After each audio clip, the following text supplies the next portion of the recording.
Hola, qué gusto estar aquí de nuevo con todos y todas a través de cómo nos conecta hoy en día lo que tenemos aquí puesto enfrente, todas estas cámaras, todos estos micrófonos. Está rodeado de dos amigos también, así que es un gusto. El día de hoy es viernes 15 de diciembre del 2023 y tenemos bastante que hablar en Tangente de un mismo tema que nos ha ocupado durante ya ¿cuántos meses? Yo voy a extrañar este golpe de estado. Desde julio, por lo menos, ¿no? Sí, lo voy a extrañar. Era como ese amigo que no te cae bien, pero siempre ha estado en tu vida, ¿verdad? Ya lo sentía yo como muy cercano.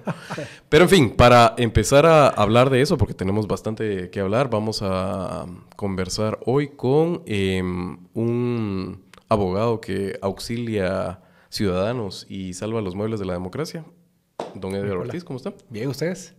Y vamos a hablar con otro de mis referentes para el análisis financiero, económico y en general de todo lo que está alrededor de la actualidad nacional. Mi amigo Rudy Herrera. ¿Cómo estás, Rudy? Bien, gracias. Aquí feliz de estar acá, como siempre. Pues yo creo que lo primero que está en el orden del día es darle la felicitación a todo el equipo legal, a los amparistas y a través de Edgar, creo que es la mejor persona para poderlo hacer. Edgar, felicitaciones y muchas gracias, mano. ¿Cómo te sentís? Bueno, contento y haciendo extensiva el recibimiento de gratitud a los colegas que estuvieron en este esfuerzo, ¿no? Hay dos compañeros de Tangente en ese esfuerzo, Goyo Saavedra y Galvez. José Javier Galvez, todo el mundo dice Galvez, ¿no? Y luego otros jóvenes brillantes, Javier Urizar, que ha sido en quien unificaron personería a todos, Ana Raquel Aquino, que fue nuestra compañera en Fíjese Qué, Andrea Reyes, no Andrea Reyes Semilla, otra Andrea Reyes, brillante también, Mariana Reyes, Hugo Rivas y otros colegas que nos acompañaron, Sara Larios, brillante constitucionalista, ya fue letrada de la Corte mucho tiempo, o sea, fue un equipazo. Edgar Lima. Edgar Gustavo Lima. Sí. Y otros que no firmaron, pero que nos apoyaron con ideas, con apoyo moral, abogados también brillantes que estuvieron ahí cerca, que tal vez no quieren ser nombrados, pero que también les agradezco desde acá. Buenísimo. Vamos a dar un poco de contexto para las personas que pestañaron, porque aquí el que pestañea se lo lleva la corriente, pero sin mucho revuelo, el día de ayer nos empieza a llegar la noticia de que la Corte iba a emitir un fallo interesante y en el sentido de frenar el golpe. Y lo que vemos después es este amparo que Edgar auxilia a todos estos colegas que he mencionado y los coordina para interponerlo ante la Corte. Era un amparo para garantizar la transición, ¿verdad, sí. Edgar? Tal vez nos puedes dar un poquito de contexto para saber qué fue lo que el recurso que interpusiste y por qué es importante la resolución de ayer de la Corte. Bueno, es importante porque el 6 de octubre nosotros fuimos a la Corte y presentamos el amparo voy a poner un poquito leak, pero tratando de bajarlo a la tierra. Dele leak. Pero en pocas palabras denunciamos la amenaza de que se rompiera el orden democrático, lo cual era obvio ya para octubre. Aunque hay que decirlo, era menos obvio que hoy. Si alguien te pedía como la prueba reina, en octubre todo eran, hay varias cosas en el ambiente que te preocupan. Por ejemplo, la orden del juez Orellana del 12 de julio, que te decía suspenda el partido y no le adjudique cargos. Había también amenazas de que, por ejemplo, no se le adjudicaran los cargos a los electos. Había amenazas de que se anularan las elecciones. Bueno, todo eso en conjunto, nosotros lo denunciamos como una amenaza, dirían los leaks, cierta e inminente de que se pudiese romper el orden democrático. Ese fue el pedido general. Normalmente cuando uno presenta un amparo, uno señala los hechos que constituyen el acto reclamado, pero además uno señala las autoridades que son responsables de las posibles violaciones de derechos, y aquí tuvimos que señalar a todo el mundo, porque decíamos, mira, esto no es un golpe de un órgano, o sea, no es un funcionario dando un golpe, sino que aquí hay un concurso de varios actores que podrían usar alguna de las herramientas que tienen en la caja para dar el golpe. Por ejemplo, una era anular elecciones, otra era rehusarse a juramentar a los electos por argumentos de que el partido está cancelado, de que, no sé, tienen persecución penal. Había tantas formas de hacerlo que no renunciaron a la secretaría del partido, etc. Entonces, eso fue lo que denunciamos. Y ayer la Corte nos da la razón, reconoce la amenaza, la reafirma. Creo que la conferencia de prensa del 8 de diciembre donde ya el MP dice que hay que anular elecciones, ayuda a concretar esa amenaza y por eso creo que lo de ayer fue un fallo, yo diría un fallo histórico, no porque nosotros lo hayamos presentado, sino porque creo que la Corte pone un alto a una amenaza de golpe. Va, en ese orden de ideas, es tu criterio. Ayer había un debate todavía si hay una ruta legal para evitar la toma de posesión todavía. Algunas personas hacían una exaltado del número 7 de la parte resolutiva que habla que esto no va en detrimento de las capacidades y las facultades de investigación del Ministerio Público o de los actos que decida el TSE al respecto tomar si hay hallazgos serios. ¿Podrías dar tu opinión, digamos, en este caso? ¿Esto le pone fin al golpe técnico a través de mecanismos legales? ¿O todavía hay una amenaza latente de que Bernardo Arévalo no tome posesión el 14 a las 14 desde el punto de vista legal? A ver, como todo golpe moderno, dirían nuestros queridos... como en las democracias, ¿no? Levitsky y Sibeliato. Dirían, los golpes ya no son en los cuarteles. Bueno, todavía están en los cuarteles, pero no siempre están en los cuarteles, sino están en las cortes, en los congresos, etc. Entonces, obviamente hay herramientas que alguien podría decir todavía pueden usar. Yo lo que creo es que se cerraron la mayor cantidad de puertas que te puedas imaginar para dar el golpe. Y creo que la Corte lo hizo bien. La puerta que yo diría está como entreabierta, bueno, no entreabierta, pero que podrían abrir, o alguien podría pensar que van a abrir, ¿verdad? Está cerrada pero sin llave, digamos. Ajá, que es lo que mucha gente dice. Bueno, es que dejan al MP seguir investigando. ¿Saben qué pasa? Que la CC tampoco puede decir, mire pues, no y dado que el MP se quiere bajar al binomio electo, ya no investigue. No lo puede decir. Alguien me puede responder, mira, pero es obvio que el MP está persiguiendo a binomio para que no tome posesión. A ver, tal vez tienen razón, pero no te puede decir la Corte, mire, y de aquí al 14 no haga nada, porque si no es un golpe, no lo puede hacer. Entonces creo que no le podías pedir a la Corte que hiciera más. Sin embargo, creo que mucha gente se enfocó en la parte resolutiva que mencionás, pero yo a todos les digo, y el fallo está en un hilo que hice en X. Váyanse a la página número 62. El penúltimo párrafo, al final. Ahí lo deja la Corte claro. Te dice, miren, no podemos limitar las capacidades de investigación del MP, pero de ninguna forma las acciones del Ministerio Público pueden afectar la transición. Para mí ahí te está diciendo, miren, no dice así, dice la culminación del proceso electoral. Culminación del proceso electoral significa toma de posesión, lo dice la Corte páginas atrás. Entonces ya te lo dejo claro. Para mí ahí te dijo, mira, el MP puede hacer lo que quiera, pero no puede tocar la transición. A ver, alguien me dice, pero ¿y si meten preso al binomio de aquí a un mes? Miren, entonces ahí sí hay un fallo total del Estado, pues, porque quiere decir que el antejuicio no funcionó, que la Corte Suprema lo tramitó express, pero yo creo que un antejuicio no va a caminar en 30 días. Bueno, ¿cuántos quedan? 29. Ok. Rudy, ¿tenés alguna? Sí, yo tengo una pregunta porque sí surge una preocupación que yo recuerdo en 2015 eras uno de los pocos que a veces decía cosas un poquito incómodas y te dejaban en la esquinita callado, ¿verdad? Porque podía sentar precedentes al futuro. Yo recuerdo uno de los precedentes que muchas veces se le criticó a las personas que estaban en el bando anti-CICIG, por decirlo de una manera resumida. Decían que esta corte, la corte celestial, ¿verdad? Se estaba intrometiendo mucho, estaba como que metiendo las manos demasiado a la cosa política, o sea, a la disputa de poder. En lugar de decir como árbitro, ¿dónde están los límites de cada quien? Decía, vos haces esto, vos haces aquello, casi que de una manera direccional.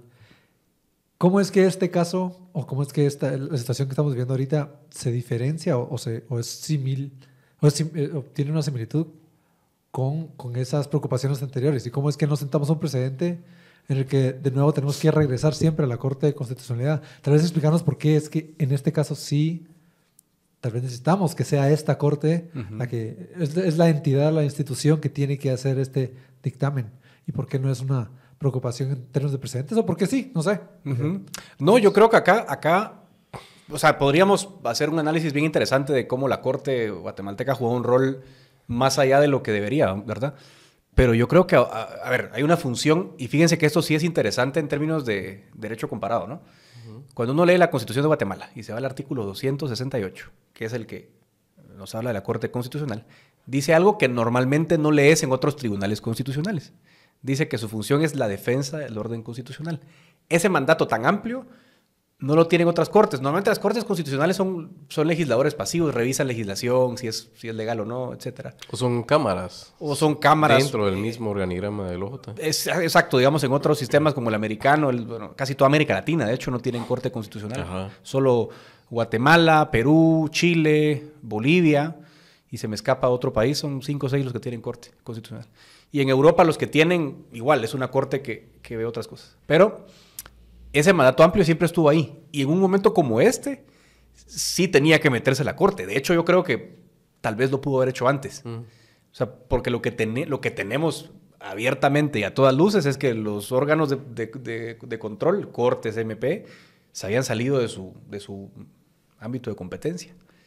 Y alguien, que es la corte, es el que les tiene que decir, miren, no, ya no se pueden salir de donde están. Y creo que lo pudo haber hecho antes, pero bueno, no es el caso. Yo creo que hay que reconocer a la corte que lo hizo finalmente. Si me preguntan a mí, creo que es una sentencia muy clara. Y al final sí cumplió un rol que le corresponde, que fue poner a todo el mundo en su lugar y rescatar el orden constitucional, porque sí tenías un riesgo de que el 14 hubiera golpe. Y eso te lo dijo la OEA, te lo dijo Estados Unidos, te lo dijo la Unión Europea. Cualquier escenario que no implique que los electos asuman es rompimiento. Sí, yo estoy de acuerdo con Edgar más en la parte de análisis político. O sea, primero creo que ese precedente de salir en defensa del orden constitucional ya lo había ejercido la Corte en el 93 y hay guiños, entiendo yo, en esta sentencia a eso, aunque esa Corte sí fue más proactiva, pero ese era un golpe muchísimo, o sea, era un golpe ya dado y era regresar al orden constitucional y había un rompimiento claro, estuvimos días con Serrano como un Napoleón un poco gordo y un poco... Sí, no, qué comparación tan... pobre Napoleón, ¿verdad? Pobre sí. Napoleón. Pero, digamos como un... según él, un árbitro absoluto del país. Y esa corte sí tuvo que salir de la forma que no le gusta nunca a la CC y que creo que lo deja también en esta resolución que estaba leyendo, donde uno lo ve claramente a Molina Barreto, que ese es como de sus eslogans y la forma como él le gusta proyectarse, que él no es un activista y habla ahí precisamente de la prudencia que tiene que observar la Corte. No me recuerdo ahorita exactamente cómo es que lo frasea. La deferencia. Sí indica que quiere mantenerse dentro de esos límites. Sin embargo, le preguntaba yo a Edgar, me parecía muy interesante la parte número 4 del considerando, porque antes, estos derechos que Edgar nos puede explicar, pero esos derechos difusos, donde te están vulnerando como guatemalteco, pero no directamente, no sos el directamente afectado. Entonces, habitualmente la forma de que la Corte pudiera accionar es porque el defensor de esos derechos difusos accionaba, pero ahora es el PDH, este perejil que tenemos ahí. Entonces, ¿qué fue lo que hizo tu equipo, Edgar? ¿O cómo resolvieron ese atajo de no tener o sí tener la legitimidad de la competencia para interponer el amparo, siendo esto materia de derechos difusos? Tal vez nos explicas un poquito más, vos, aprovechando que sos bien didáctico para bajar estos conceptos. No, pero es un tema bien interesante, o sea, muy de abogados, pero que debería interesarle a y de ciudadanos, creo que sí, es de ciudadanos, pero digamos es técnico y vos como abogado nos lo puedes... Porque fíjense, pues, claro, normalmente uno dice, bueno, un amparo. ¿Qué es un amparo? Me están violando un derecho y yo estoy reclamando que ese derecho se violó o me lo van a violar, es una amenaza. A mí. Entonces yo digo, no sé, la municipalidad no me autoriza, no sé, una construcción y a ver, y el reglamento o la ley sí me lo permiten. Yo consigo el derecho de propiedad violado y voy a la corte y digo, mire, a mí la MUNI de tal municipio me violó mi derecho de propiedad. Entonces ahí no hay ninguna duda, pues tú como interesado acudís y la corte... Está legitimado para actuar. Está legitimado para actuar. Ahora, si hay golpe de Estado, ¿me afecta? Sí, pero no solo a mí. Es que nos afecta a todos, nuestro derecho a elegir y ser electo, a vivir en una república, etc.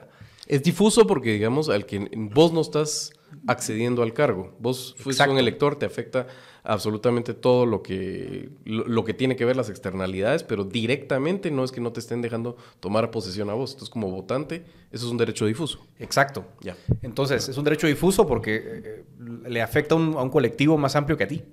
Y tú no estás yendo en nombre de todo el país, Ujú. ¿no? No puedes ir en nombre de no todo el puedes. país.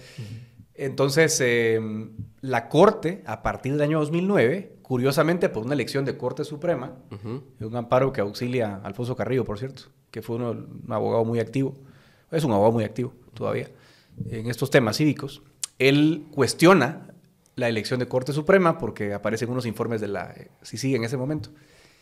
Y la Corte, o sea, el Congreso dice, mire, pero ¿qué hace un abogado particular con 10 ciudadanos más? Era muy parecido, ¿no?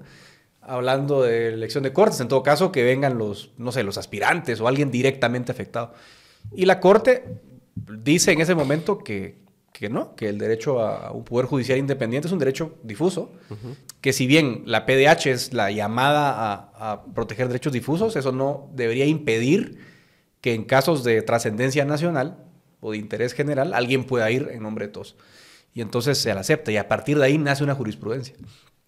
Y fíjense que empieza a servir luego para distintos bandos, porque los conservadores dicen, no, eso fue solo izquierda para meter acciones progres. Pues no.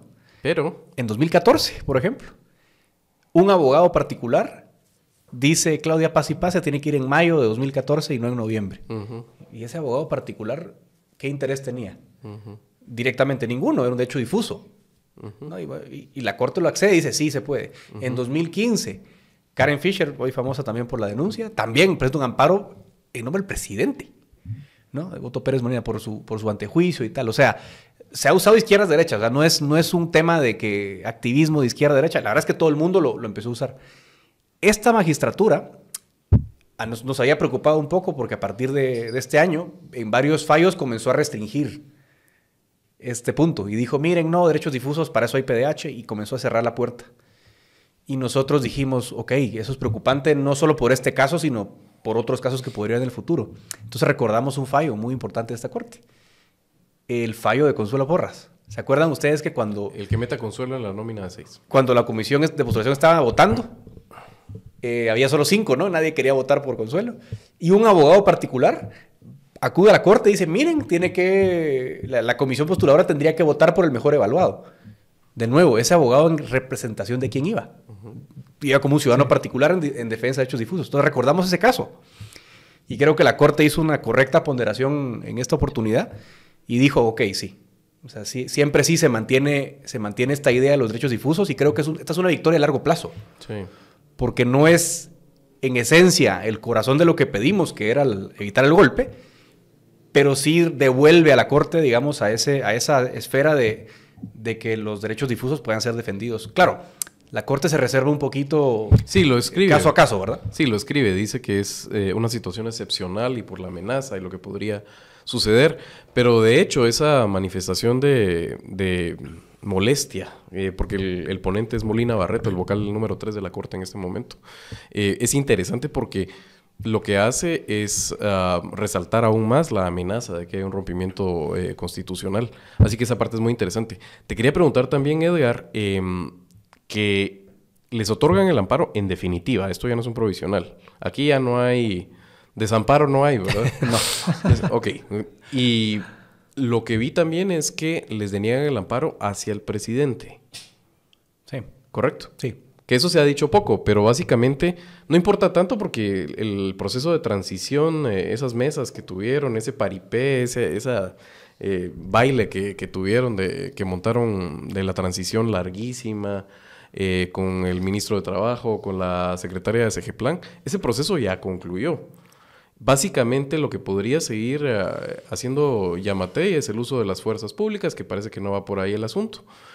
Pero en términos legales, sí cerró la puerta a todos los demás actores para que no tengan ningún margen de maniobra de no dar juramento a los electos, ¿no? Sí, totalmente. Sí, lo que dice la Corte, la presidencia no interviene en la transición, obviamente la entrega, pues, pero vamos a ver, si un presidente dijera que no es el caso, porque eso sí lo ha dicho Yamatei públicamente, yo voy a entregar el 14. Da su vida. No Sí, decía va a dar su mucho a vida. quién. Bueno, sí.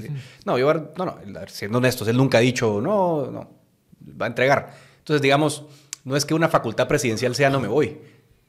Entonces, por eso la Corte nos dice en este punto, miren, no, en este momento no hay amenaza de que el presidente no se vaya. Él se va a ir. Lo que nosotros habíamos argumentado en algún punto del amparo, y en la vista pública sobre todo, sí era algo un poquito más abstracto, y era que el presidente representa la unidad nacional. Y un presidente que no dice nada cuando ve el apocalipsis sobre la democracia está faltando a su mandato. En ese sentido es que lo habíamos planteado. Que de hecho te hacen un guiño, porque aunque no otorgan el amparo, sí le dice el presidente como actúe y llame al orden y a la unidad nacional. Entonces, digamos que ahí está un poco el punto, ¿no? O sea, no, dicen, bueno, no es un derecho consumado, violado, pero sí hay algo, pues sí. Así, pínchalo. Sí. Yo tengo una pregunta sobre, bueno, que está atado con la segunda parte de nuestra conversación el día de hoy, ¿verdad? Que es un poquito combinar, o nuestra segunda parte de hoy está asociada con el presupuesto. Sí. Entonces, la parte que me interesa a mí en este caso es de los cuerpos técnicos, ¿verdad? O instituciones técnicas versus las instituciones representativas y democráticas. Sí. La CESE no es una entidad democrática, sino que es más orientada a lo técnico. La forma en la que fue diseñado el sistema es tener a las personas más capaces, mejor conocedoras del derecho constitucional para que tomen estas decisiones defendiendo el documento que rige las decisiones colectivas. Entonces, ¿cómo no enfrentás, pero cómo abordás de una manera técnica esta representación por un derecho difuso en la que vos decís yo me estoy autoadjudicando el principio democrático y la importancia de que a todos nos va a afectar, ¿verdad? Y cómo porque tiene un elemento democrático este tipo de amparo. Entonces, ¿cómo lo incorporás para que una entidad completamente técnica, no democrática, o no electa democráticamente, te haga caso? ¿Qué giro le dan? ¿Qué aspectos incluyen ahí? Tal vez estoy sacando un poquito de contexto la pregunta, pero no sé si tenés alguna reflexión sobre eso o cuál es la importancia de conocer el espacio técnico, ¿verdad? Con esta entidad. No, fíjate que es una pregunta interesante. Yo, de verdad, le tengo que reconocer porque cuando alguien hace algo correcto, se lo reconozco. Nosotros siempre apelamos a la responsabilidad histórica. Y Javier Urizar, ustedes ven la vista pública, Javier Urizar. Brillante su alocución. Brillante alocución, ¿eh? Sí. Un muchacho brillante, ya juramentado abogado. Sí. Él les recuerda también al final su responsabilidad histórica. Y creo que la tomaron. O sea, yo reconozco, por mucho que uno pueda criticar a la Corte por A, B o C, perdón, pero la Corte hizo lo correcto en un momento difícil. Es fácil para la Corte lavarse las manos y decir, aquí no es conmigo, miren ustedes qué hacen. Y la verdad es que asumió el rol, se puso la toga y dijo, miren, esto es lo que toca. Son casos excepcionales. Yo no creo que sea un amparo normal. Como el del 93 no fue un amparo normal. Y por eso nosotros sí citamos esa sentencia del 93 como parte de nuestros argumentos. Y la Corte la recoge también en su análisis por algo. Porque dicen, miren, esto no es normal. De hecho, bueno, si fuésemos a hablar de política real, un golpe de Estado no se frena con un amparo. Un golpe de Estado real es fuerza bruta y se acabó. Pero esto es un golpe de Estado distinto, ¿verdad? Pero como ahora son legalistas, ¿no? De alguna forma tuvo un valor la Corte y se definió en la historia y dijo, yo no soy parte del golpe. Si lo van a la fuerza, pues lo van a la fuerza, pero no va a ser un golpe legal avalado por nosotros.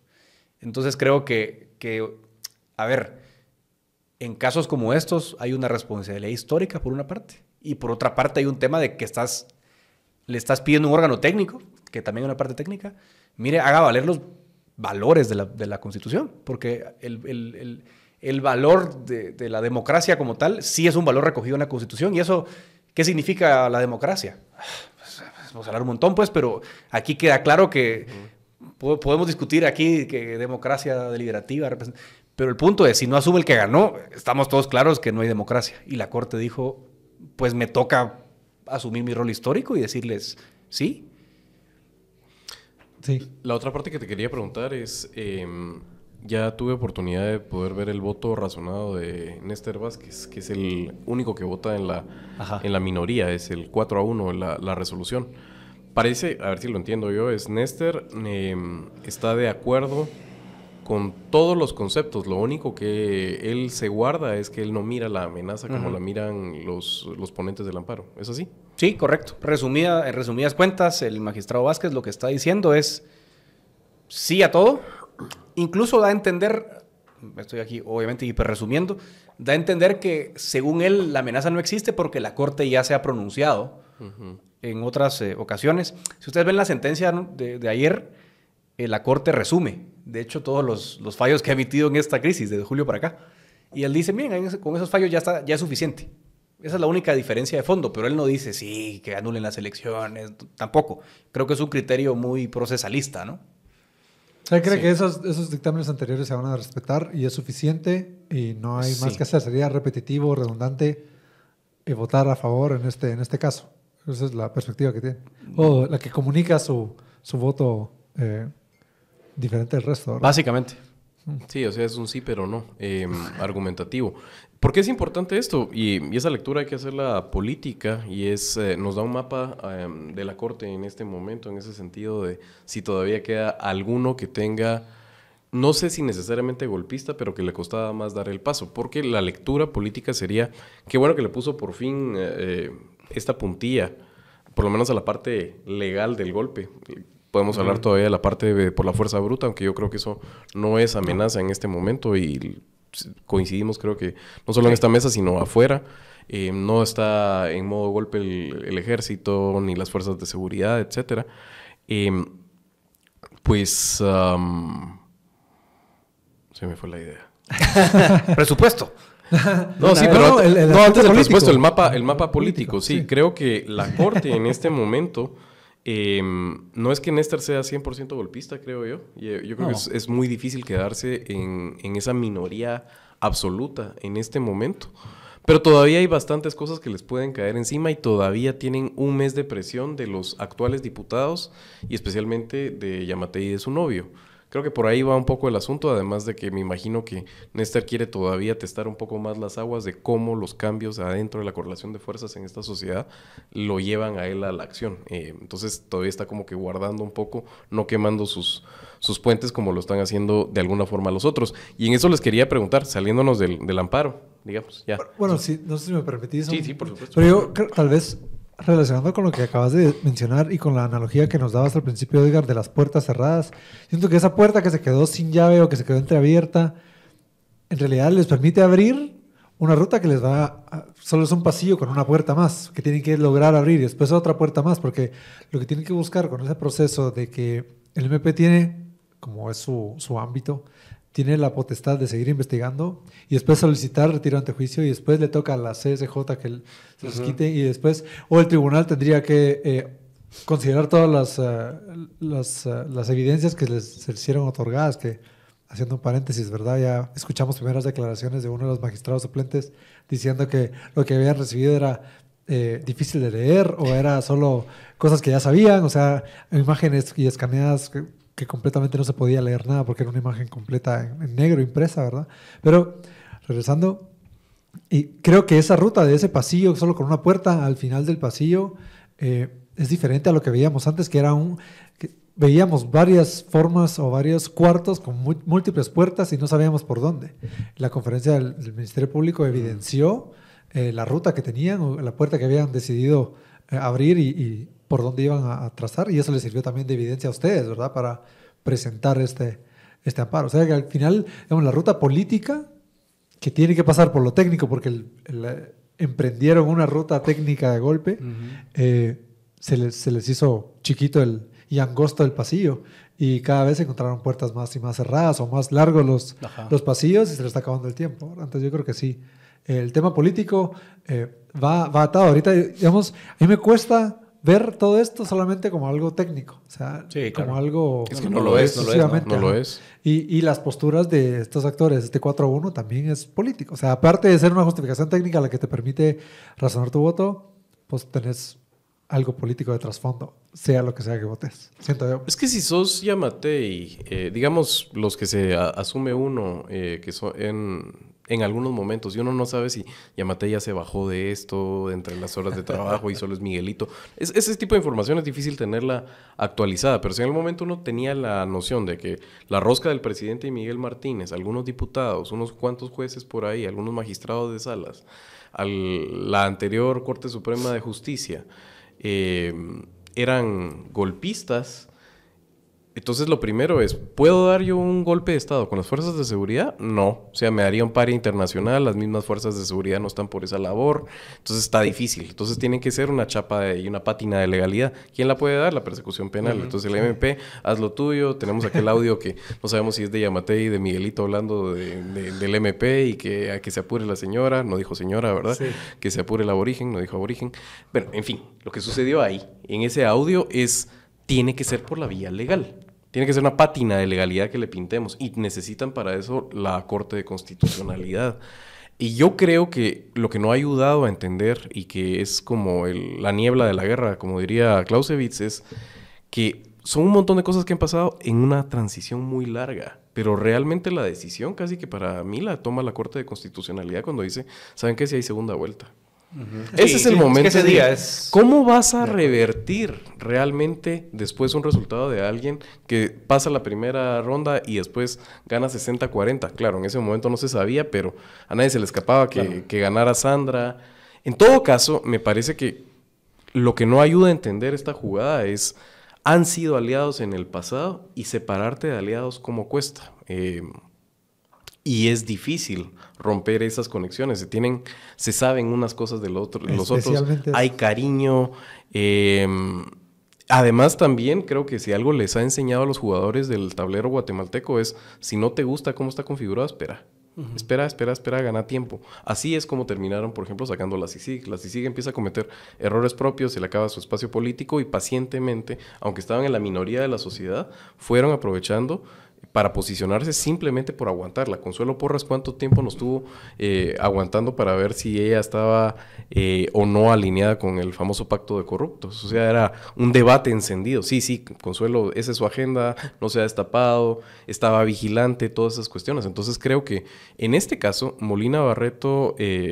lo digo porque creo que es un operador importante dentro de la Corte, más allá de que fue el ponente del amparo en este momento. Toma lecciones de lo que ha sido su némesis histórica en la Corte de Constitucionalidad, que es Gloria Porras. Gloria Porras decidió cuál era su corazón y su alineamiento, dónde estaba, antes de que hubieran elecciones en el 2019, y es un error histórico que la tiene a ella en este momento en el exilio, y nos sirvió al peor gobierno de la historia. Así que eso es lo que creo que queda a nivel político. ¿Qué viene ahora?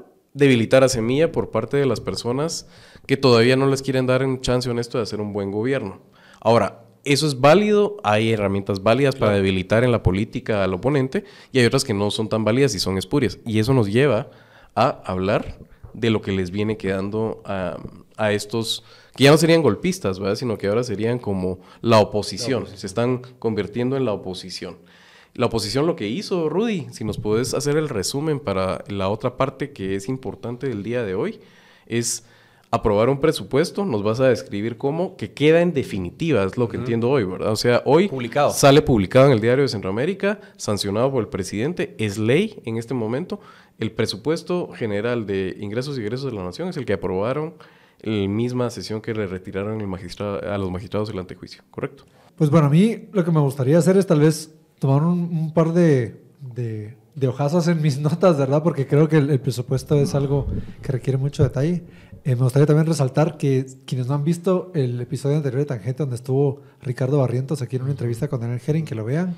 Ahí lo que se discutió, que ya fue hace un mes y poco, fue la propuesta de presupuesto y después cómo fue esta modificada en la Comisión de Finanzas del Congreso, ¿verdad?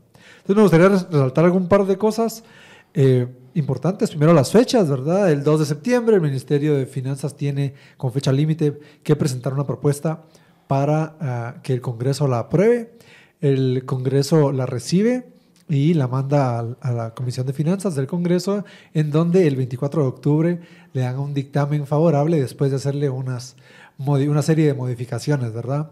Estas modificaciones son las que revelan que aunque el presupuesto venía técnicamente correcto, tal vez desalineado con los propósitos que tiene el plan de gobierno de Semilla, pues de todos modos incluye propuestas técnicas coherentes y lo que hace esa Comisión de Finanzas es lo modifica, le agrega cosas, le ata de manos y después innova, y esto lo describe muy bien Ricardo en la entrevista anterior, pero innova en la forma en la que le ata las manos, ¿verdad?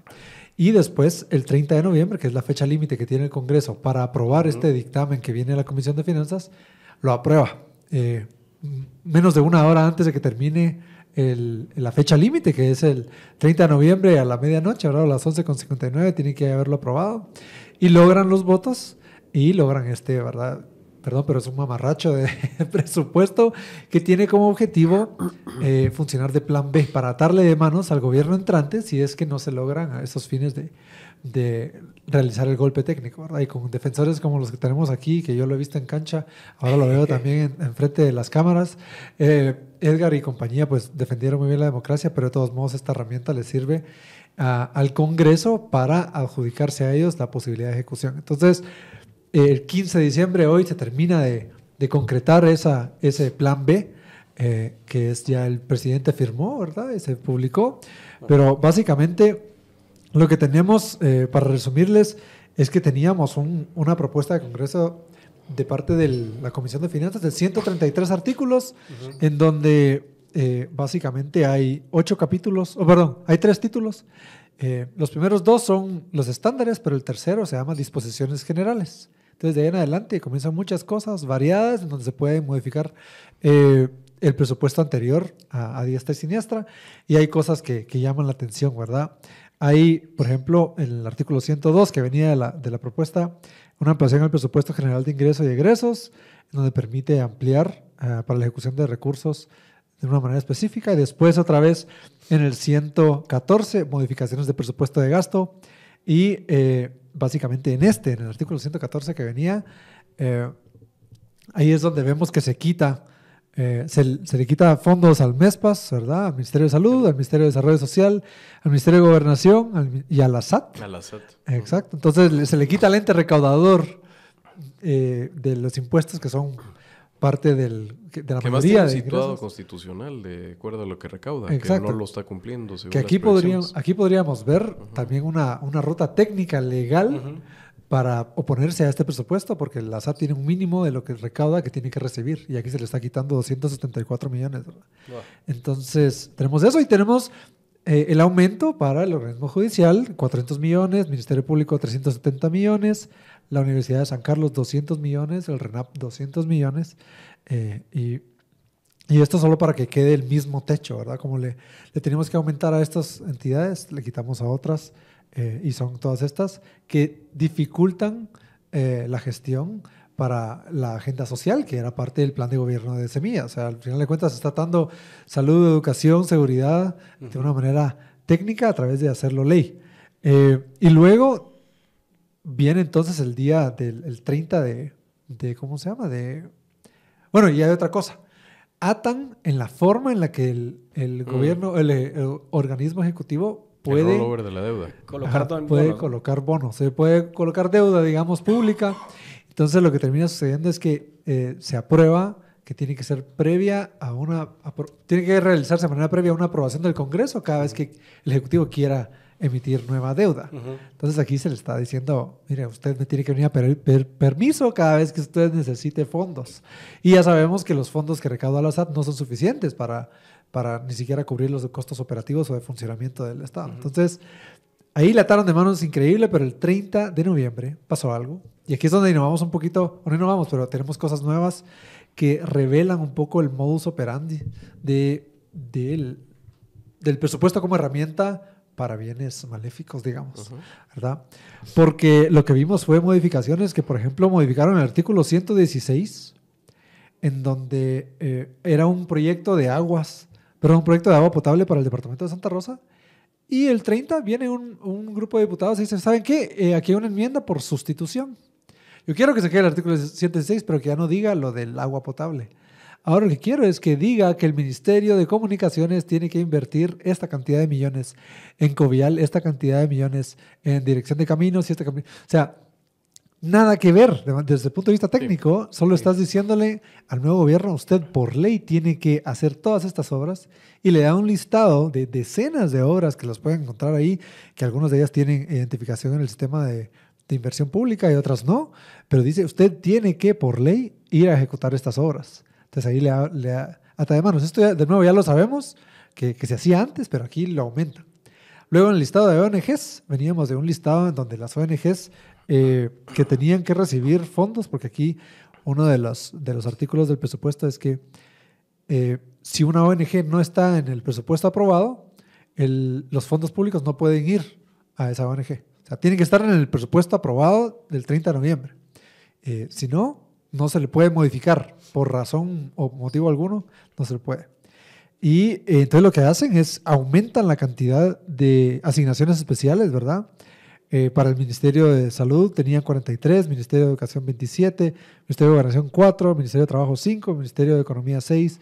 Son organizaciones que tenían que recibir fondos como parte de este listado de ONGs, que de manera curiosa aquí solo voy a mencionar algo interesante, que la Fundación Margarita Tejada, que yo creo que hace una labor muy importante, aparece como una organización beneficiaria a través del Ministerio de Finanzas, por ejemplo, no del Ministerio de Salud.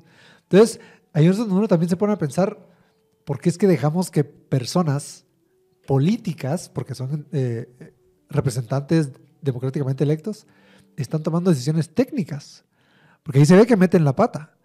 O sea, le dan a una organización que tiene que ver con temas de salud pública o temas de desarrollo. O sea, hay tantos otros ministerios que podrías tener en donde termina siendo la única ONG que recibe fondos del Ministerio de Finanzas.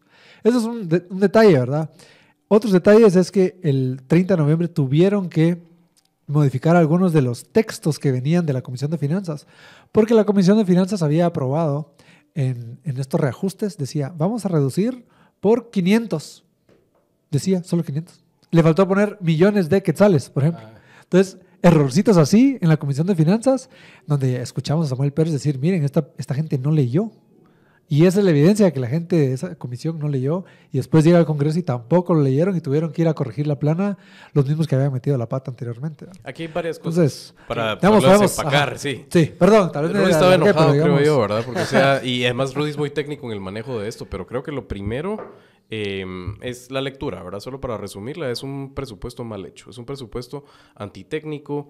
El rollover de la deuda de esa forma no le conviene a nadie. Eso tampoco ayuda, digamos, a tener certeza ni de cuánto valen los bonos del tesoro del país, ni que los bancos hagan sus proyecciones de si van a o no a adquirir ese tipo de deuda, o los inversionistas. Tampoco la certeza de que pueda tener el flujo de caja necesario el Ejecutivo. Es pésimo, eso está claro.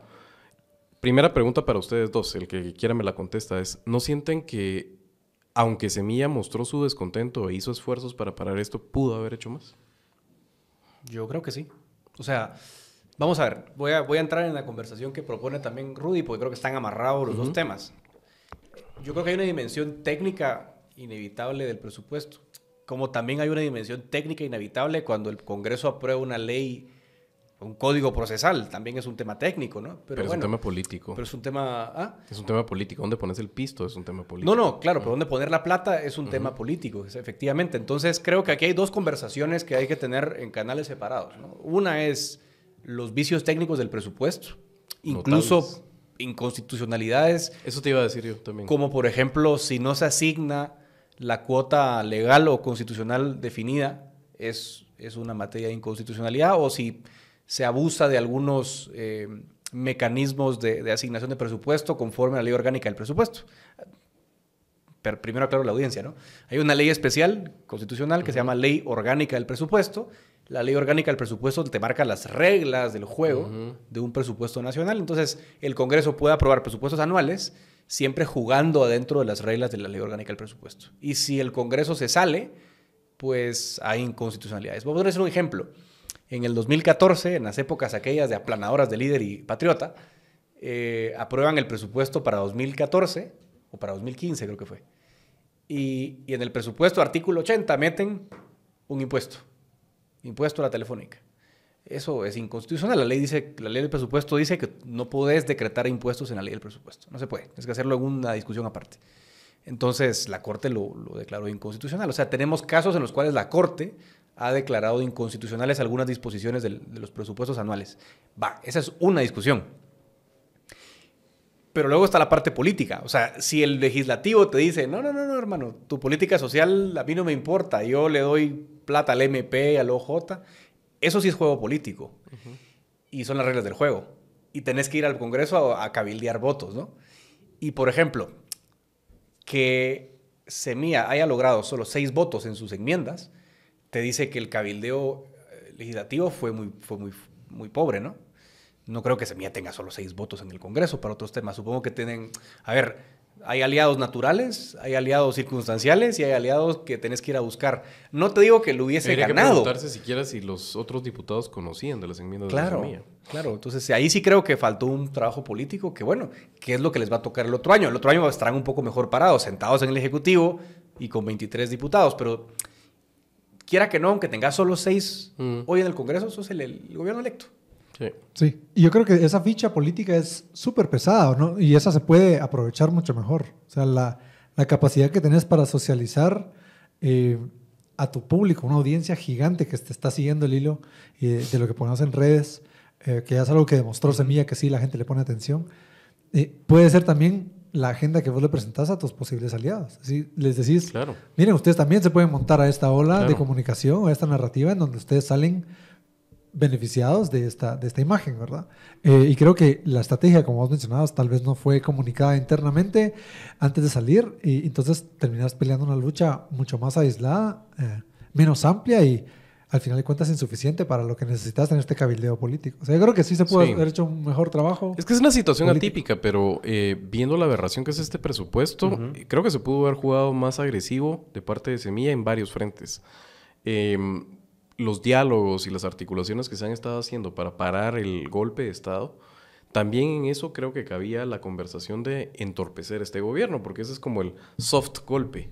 Y creo que tarde vimos que se actuó para tratar de articular una posición técnica de los tanques de pensamiento, de la academia, en contra de esta aberración que es ese presupuesto. Creo que ahí también tenía un rol que jugar en medio de los diálogos que ha tenido Arévalo para poder salir con un frente más unificado, más robusto y con más tiempo, porque empezaron esos comunicados poquito antes de las votaciones del presupuesto. Creo que la presión se habría podido aumentar. El mismo presidente Arévalo me parece que también podría haber, aprovechando, yo sé que es atípico, pero podría incluso con un exceso de recato, diría Levitsky, forbearance, podría haberse abstraído de la sala a la hora de votar, pero tener la tribuna de decir, miren, yo soy el presidente electo y esto es de veras un golpazo a las rodillas y podés todavía forzar un poco más la máquina para evitar esta aberración.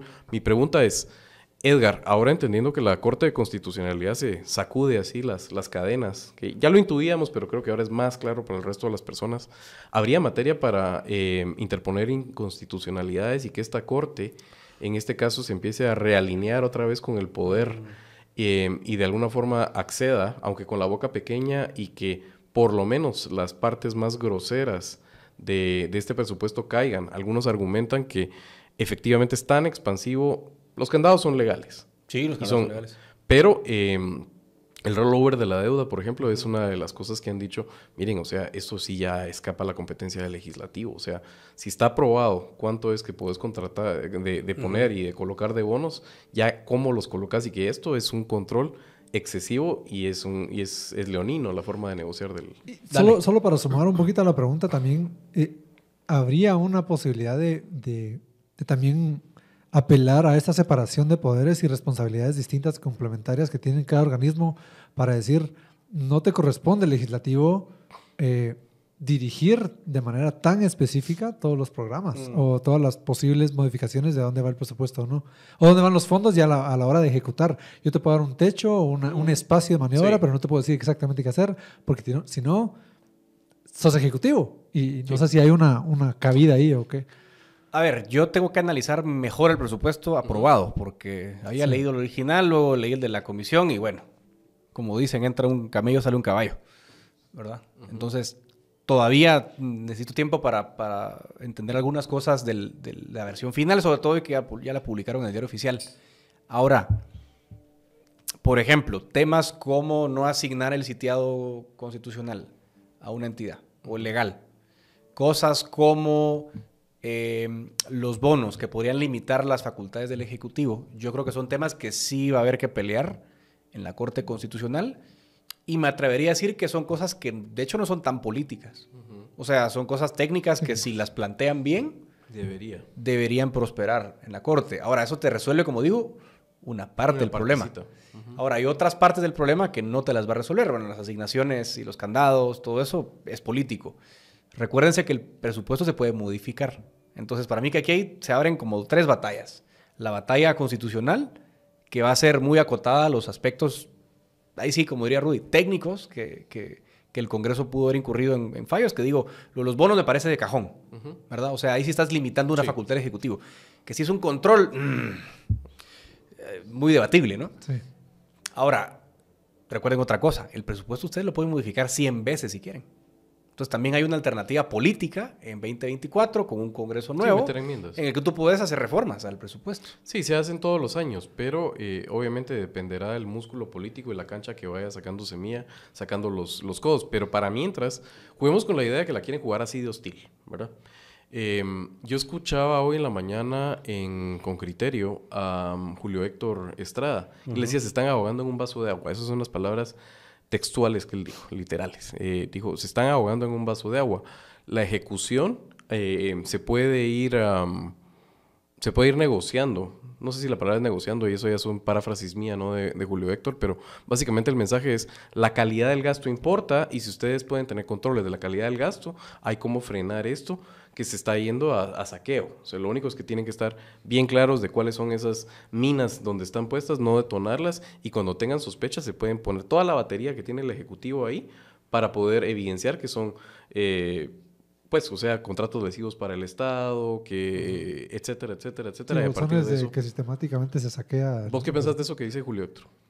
Que se están ahogando en un vaso de agua. Esas fueron las palabras literales de Julio Héctor. Yo creo que sí hay una salida política para todo esto que permite gobernabilidad, permite poder ejecutar con base en el plan de gobierno que tiene Semilla. O sea, sí hay una salida política y también con el aumento de la bancada y también con la percepción que tienen las personas, o que podrían tener las personas de esta oposición que va a tener el gobierno de Arévalo, se puede jugar, o sea, se puede jugar.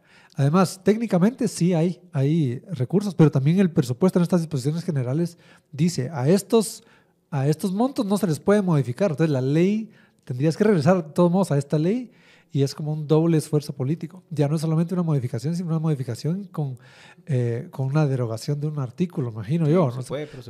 Entonces, pero eso ya es doble lobby porque ya estás pidiendo un poquito más. Y si vemos cómo se ha manejado la legislación en estos años, en donde es muy transaccional la forma de relación entre diputados y sus votos, ¿verdad? Y lo ven como un activo comerciable, entonces la tenés difícil. Si la ves como política y los entes que están ahí, los jugadores que están en el Congreso la ven política, creo que hay una salida más grande. Y creo que Julio Héctor lo dice también desde su perspectiva como alguien que conoce lo técnico, pero va a ser un jugador político ahorita que está dispuesto a hablar y sabe que la política se hace hablando con personas diferentes a tu partido y que a veces piensan distinto y que vas a estar de acuerdo en esta, pero vas a estar de acuerdo en la siguiente, pero tal vez te volvés a juntar para otra. O sea, creo que políticamente hay un espacio.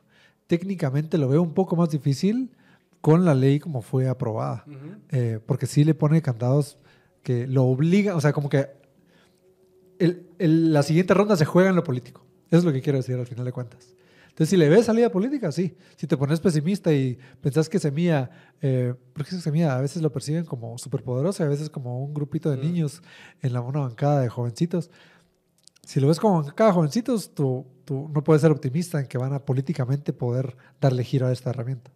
Pero si la ves como un ente que tiene toda la comunicación política detrás, que tiene cuerpos técnicos fuertes, una comunicación con el público y el electorado apoyándoles, entonces sí lo vas a ver. Entonces yo creo que depende de tu perspectiva. Yo no estoy completamente de acuerdo con Julio Héctor en lo político, digamos.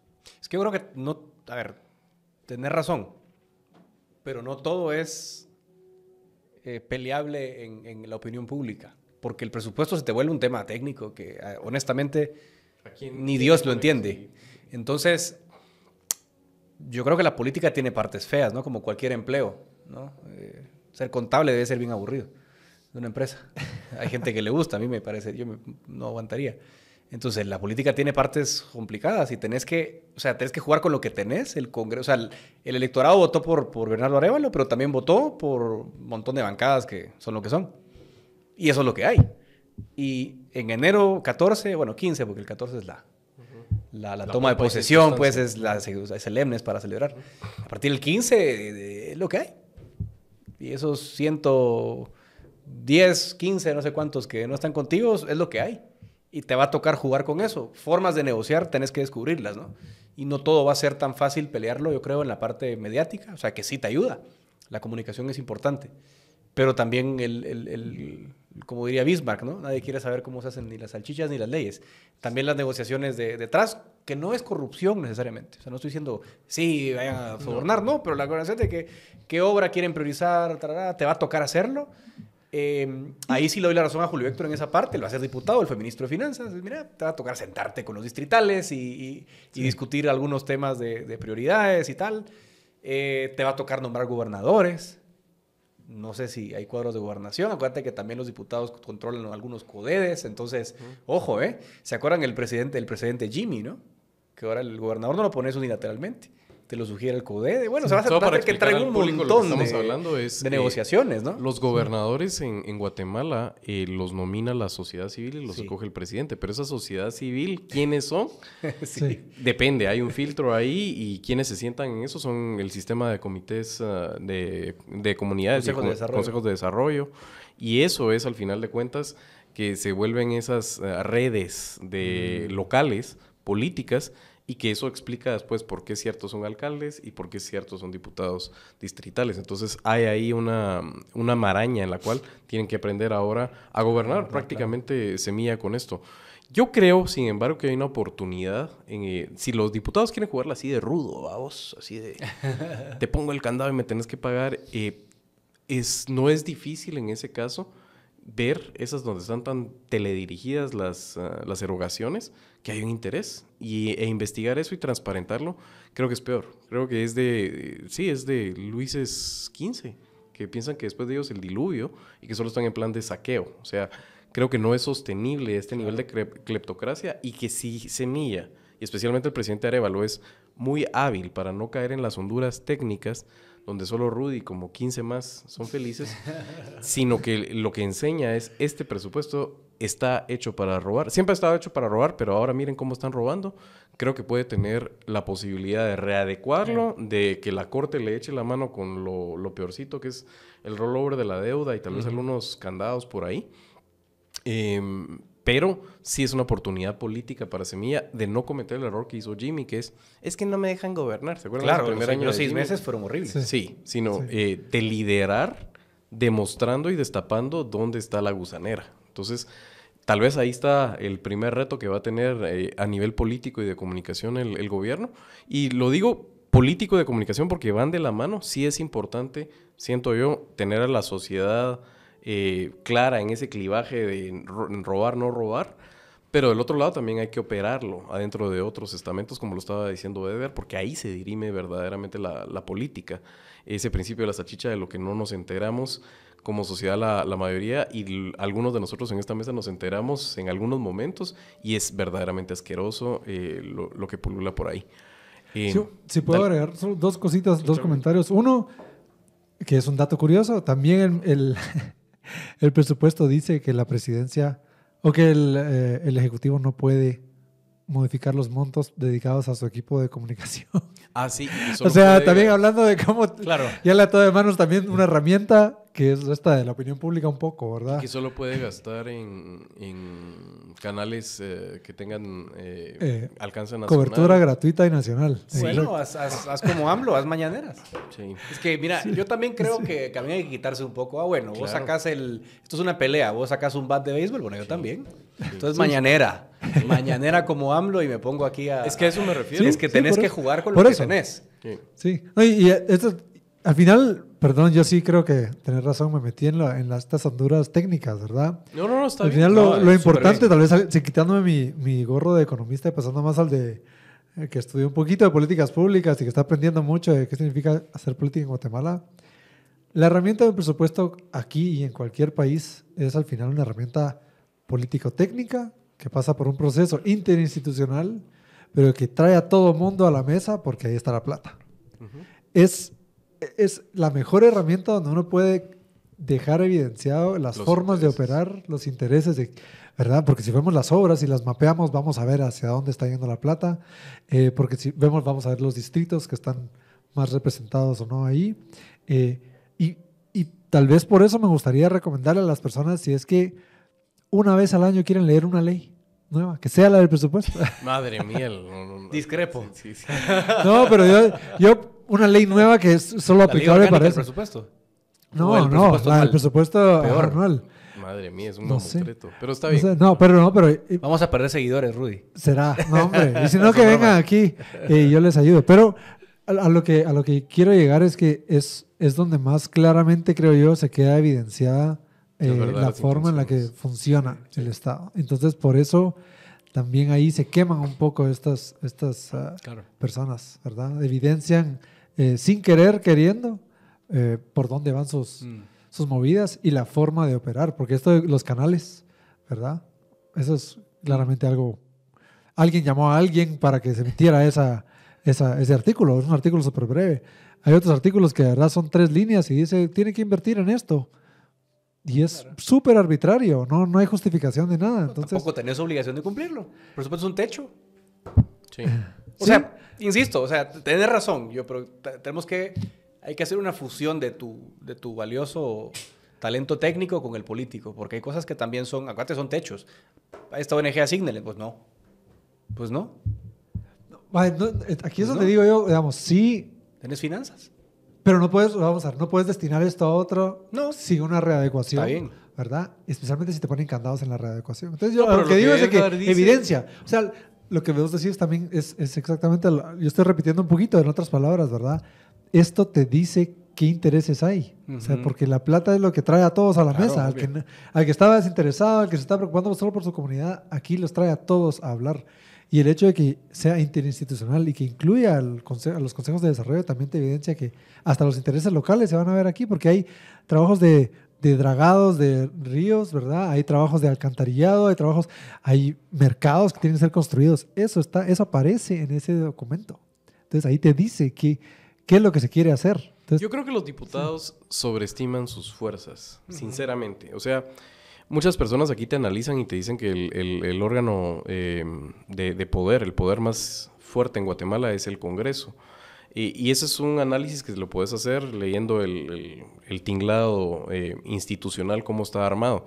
Pero de facto no sucede así. Y menos cuando el régimen se volvió cleptócrata y menos cuando el sistema de partidos políticos está tan debilitado.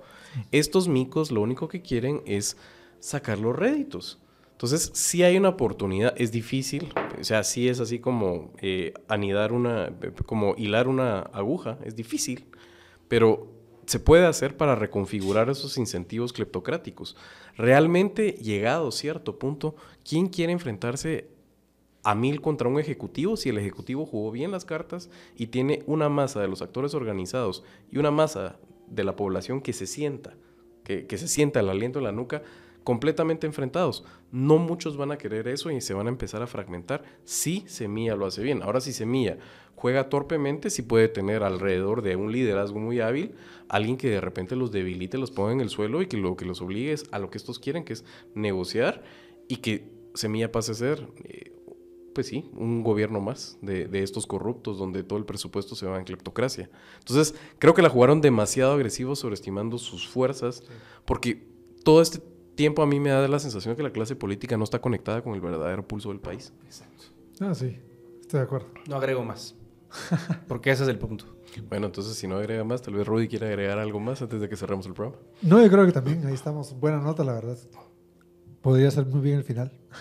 Bueno, muchísimas gracias. Creo que el resumen del día de hoy es, hay matices entre los que quieren ser golpistas, cada vez son menos, se les cierran los canales, que ese amparo hay que celebrarlo. ¿Disipa cualquier amenaza? Pues no, ninguna probabilidad de cero. Además vemos que se pueden reacomodar con objetivos de bloquear a un gobierno que dice todavía tiene que probar que quiere hacer las cosas distintas. El presupuesto es la primera amenaza, ya hoy queda claro que quieren jugar así de rudo, lo sanciona Yamatei, creo que muchos ya lo damos por cantado, pero hay batallas que dar en lo siguiente, así que ojos abiertos, estamos cerrando el año, pero esto la verdad es que se está poniendo cada vez más interesante. Los programas de Tangente cada vez van a ser menos del tema del golpe, creo que eso ya no va para eso, sino va para cómo gobernar, y esa parte también es sumamente interesante, así que muchas gracias por la atención el día de hoy. Edgar, nuevamente felicitaciones y gracias por lo que hiciste vos y tus compañeros. Rudy, muchas gracias también por el día de hoy. Perdón por Y aburrir por con leerte. technicalidades ahí. A vos te voy a agradecer leerte el presupuesto, no cualquiera. Nos vemos hasta la próxima. Adiós.